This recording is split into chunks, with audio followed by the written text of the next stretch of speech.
हाय दोस्तों, अगर आप बेथेस्डा सॉफ्टवर्क के famous video game series fallout से वाकिफ हैं, तो आपको उससे कुछ चीजें एक्सपेक्ट होती हैं, जैसे किसी अपने को ढूंढने का मिशन, एक खतरनाक और रेडियो एक्टिव दुनिया जहां सर्वाइवल मुश्किल है, फनी कैरेक्टर्स के बीच वियर्ड कॉन्वर्सेशन और आखिर में एक सीरियस डिसीजन लेना पड़ता है।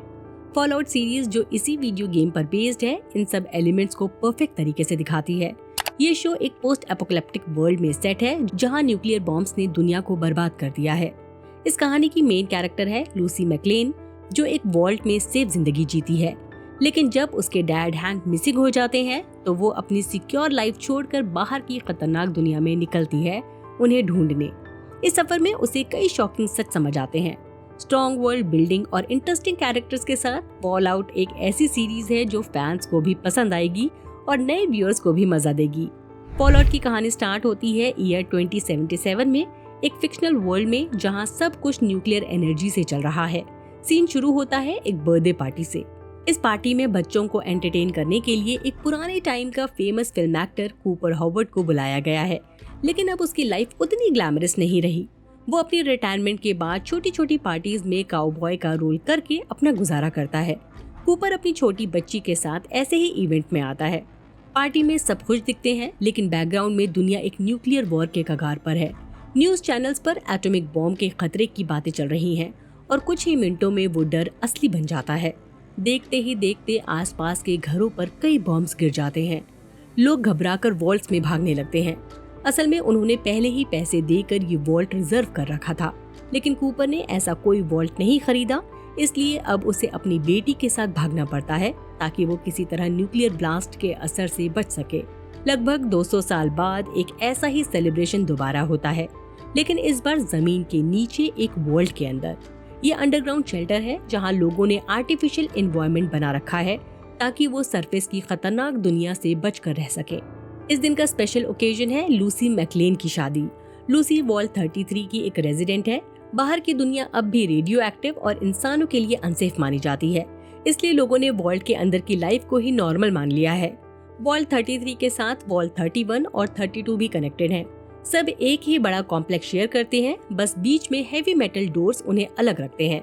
लूसी के लिए एक दूल्हा वॉल्ट 32 से चूज किया गया है और शादी बड़े धूमधाम से होती है। लेकिन वॉल्ट 32 के मेहमान कुछ अजीब और सस्पिशियस लगते हैं। शादी के थोड़ी देर बाद ही सब कुछ बदल जाता है। ये लोग असल में बाहर के रीडर्स हैं जो वॉल्ट ड्वेलर बनकर घुस आए हैं।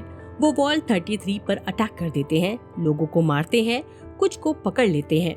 इन रेडर्स की लीडर है ली मोल्डोवर। वो बताती है कि उसका असली टारगेट वॉल्ट 33 का ओवरसियर हैंक मैक्लेन है, यानी लूसी का डैड।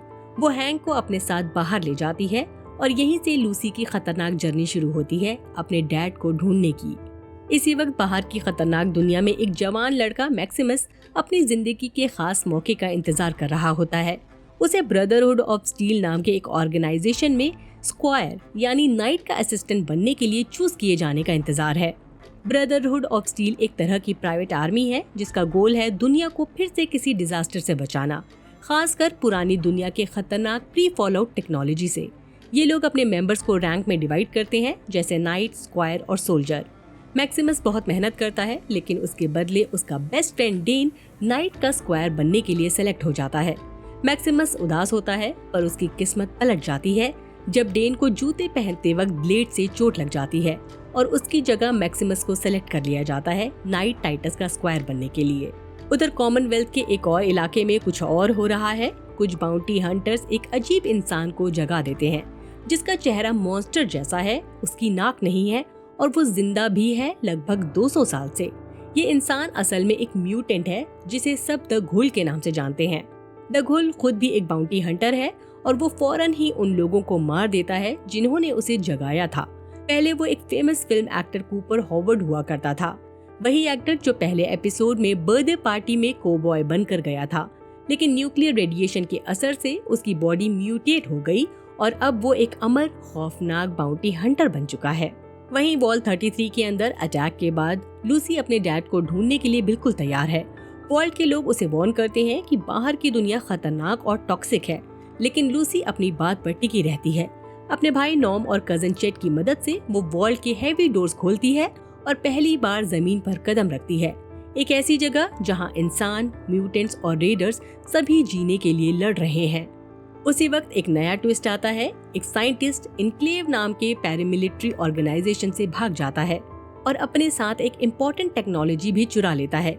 ये टेक इतनी कीमती है कि सब उसके पीछे लग जाते हैं। अब मैक्सिमस यानी ब्रदरहुड ऑफ स्टील का स्क्वायर और द घुल दोनों उन साइंटिस्ट को अलग अलग वजह से ढूंढने लगते हैं। मैक्सिमस के लिए ये मिशन ड्यूटी है, जबकि घुल के लिए बाउंटी। और इसी बीच लूसी भी अपने डैड को ढूंढते हुए इसी चेज में फंस जाती है, जहां इन तीनों के रास्ते आपस में टकरा जाते हैं और कहानी एक थ्रिलिंग एडवेंचर बन जाती है।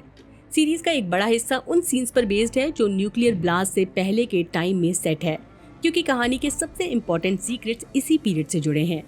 इस वक्त का मेन कैरेक्टर है कूपर हावर्ड, जो बाद में म्यूटेट होकर द घुल बन जाता है। उसके ट्रांसफॉर्मेशन से पहले का फेज शो में डिटेल में दिखाया गया है, जहां वो अपनी पर्सनल डिस्कवरीज और सच्चाइयों से गुजरता है। सीरीज की शुरुआत में कूपर एक out of work retired actor के रूप में दिखाया गया है, लेकिन कुछ साल पहले तक वो एक फेमस और इज्जतदार फिल्म स्टार था। उसका करियर डाउनफॉल किसी गलती या पर्सनल चॉइस की वजह से नहीं, बल्कि पॉलिटिकल रीजन की वजह से हुआ, और वही रीजन शो में मेन प्लॉट का बेस बनते हैं। अपने करियर के पीक पर कूपर वेस्टर्न मूवीज के हीरो के रूप में मशहूर था, एक क्लासिक काउबॉय जिसे लोग आइडियल मानते थे। इसके अलावा वो वॉल्टेक कंपनी का ब्रांड एम्बेसडर भी था, वही कंपनी जिन्होंने न्यूक्लियर फॉलआउट के टाइम लोगों के बचाव के लिए वॉल्ट बनाए थे।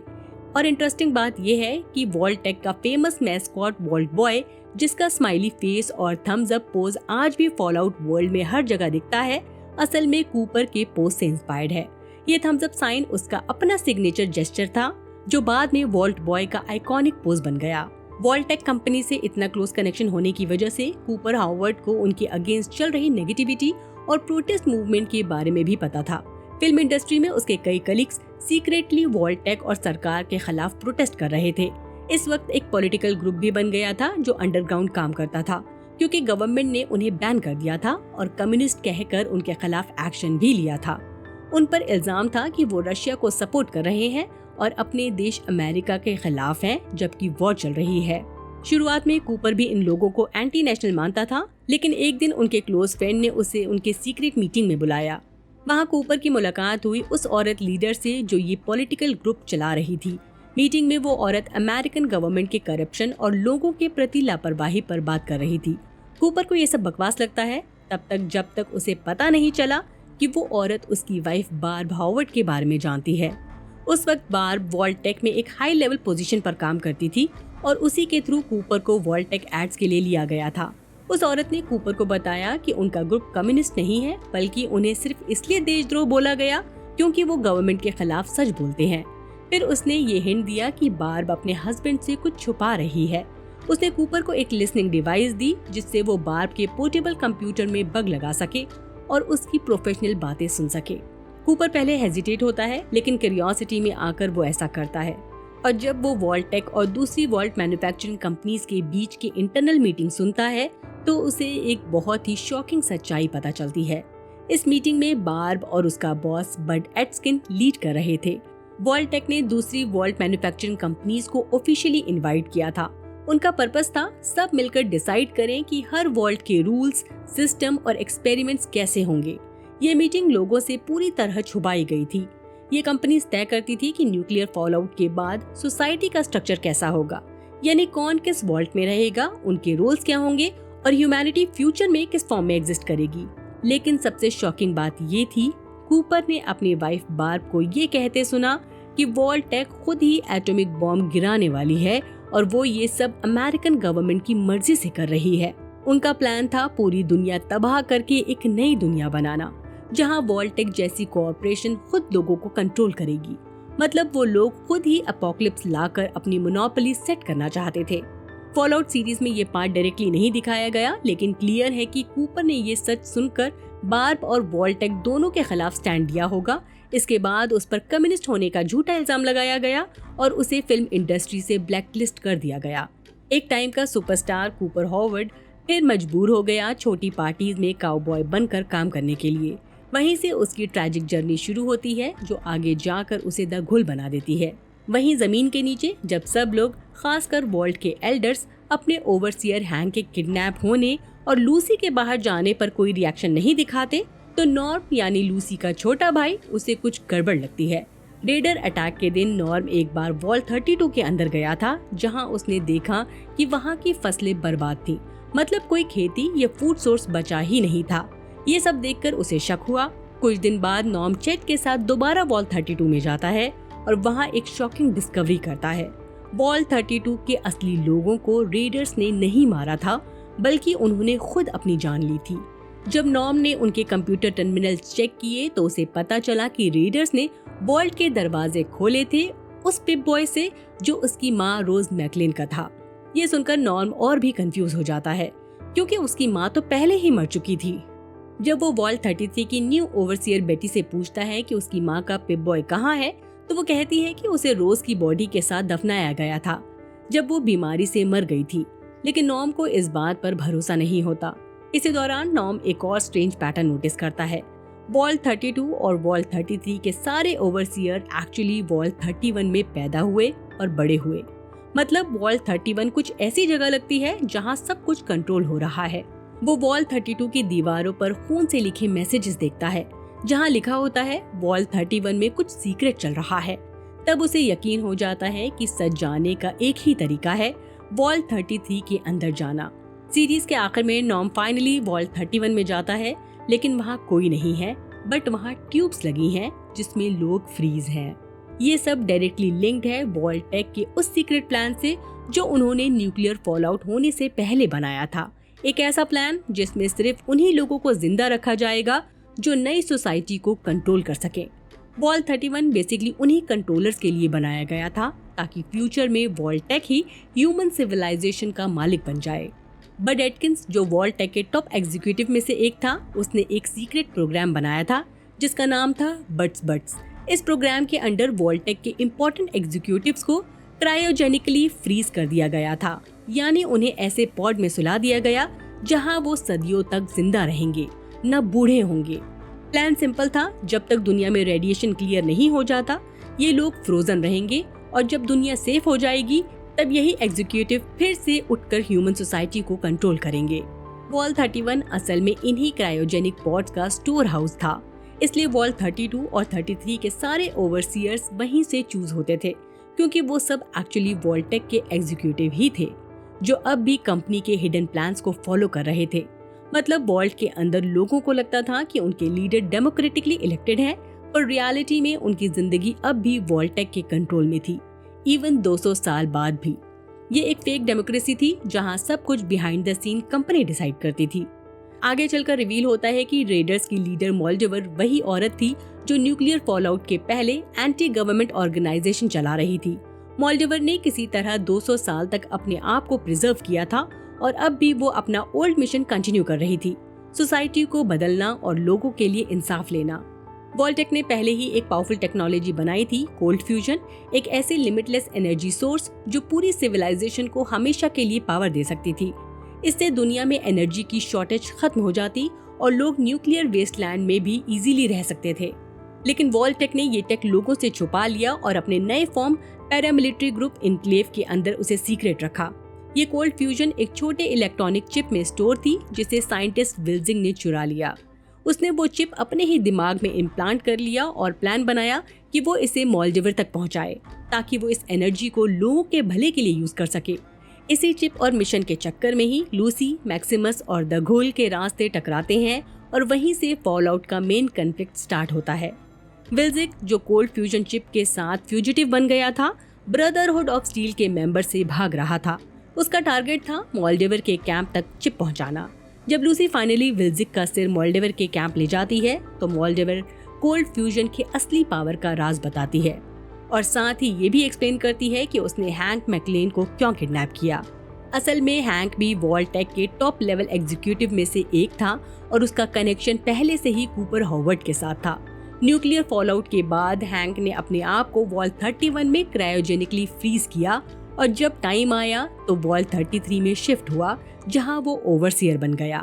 हैंक की वाइफ रोज सोचती थी कि बाहर की दुनिया अब सेफ हो गई होगी क्योंकि रेडिएशन लेवल कम हो गए होंगे।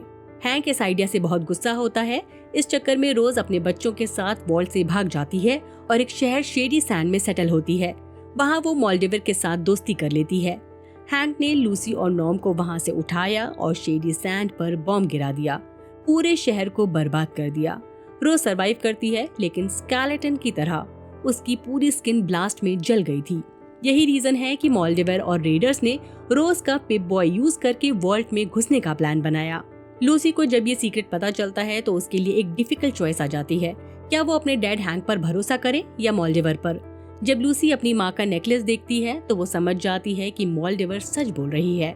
वो अपने डैड की हेल्प करने से मना कर देती है, चाहे हैंक कहता रहा कि उसने सब कुछ अपने बच्चों के लिए किया।